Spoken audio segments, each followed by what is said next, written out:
Good morning, this is Akashvani Kohima, the morning news read by Bulletin. Prime Minister Narendra Modi held a tete-a-tete with Israeli Prime Minister Benjamin Netanyahu in Tel Aviv, Israel yesterday.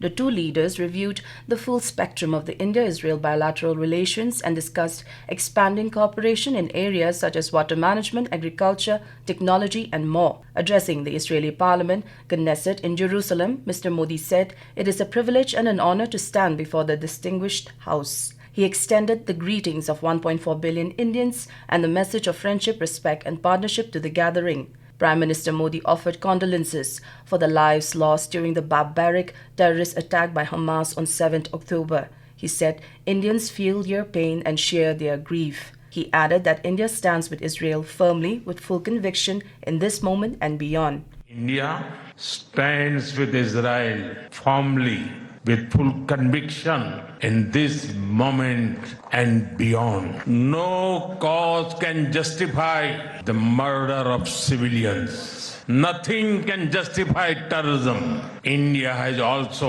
endured the pain of terrorism for a long time. We have consistent and uncompromising policy of zero tolerance for terrorism with no double standards.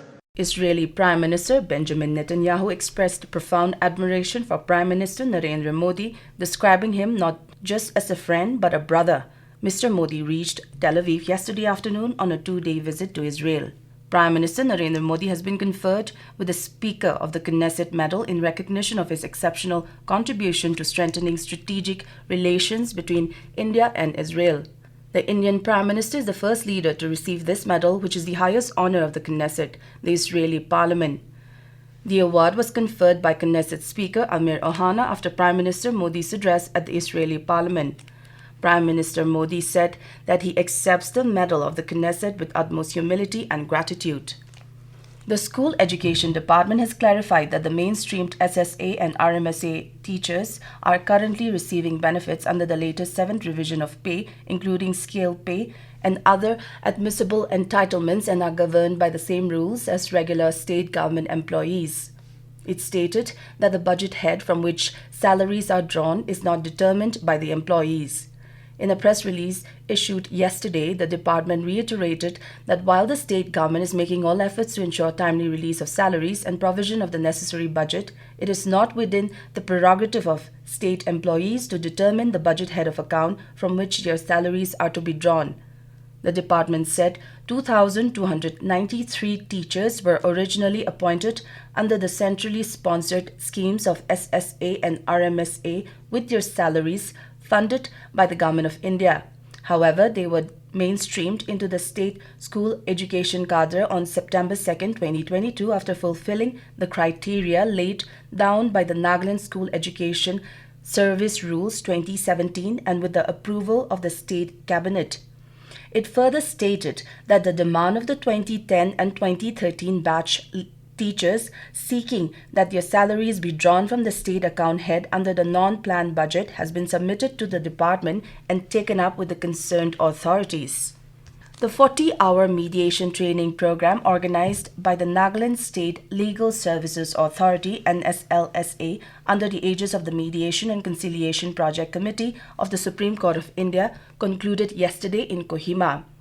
NSLSA Member Secretary Nico Akami said the training aimed to provide at least 2 counsels from each district of Nagaland with specialized mediation skills. He expressed optimism that cases referred by courts or those eligible for mediation would now be effectively handled through this alternative dispute resolution mechanism. During the intensive 40-hour program, senior trainers covered key aspects including the ground rules of mediation, conflict management and resolution, various types and processes of alternative dispute resolution, and the role of lawyers in mediation. Altogether, 26 mediators from 11 districts received their completion certificates. And Indian Railways has made elaborate arrangements to facilitate smooth, safe and comfortable travel for passengers during the upcoming Holi festival. To manage the anticipated surge in passenger traffic, Railways has decided to operate 1,244 Holi special train trips across various railway zones till 18th of next month. With that, we come to the end of morning news. Stay tuned as we will be back with the evening English news at 7:20. Have a nice day.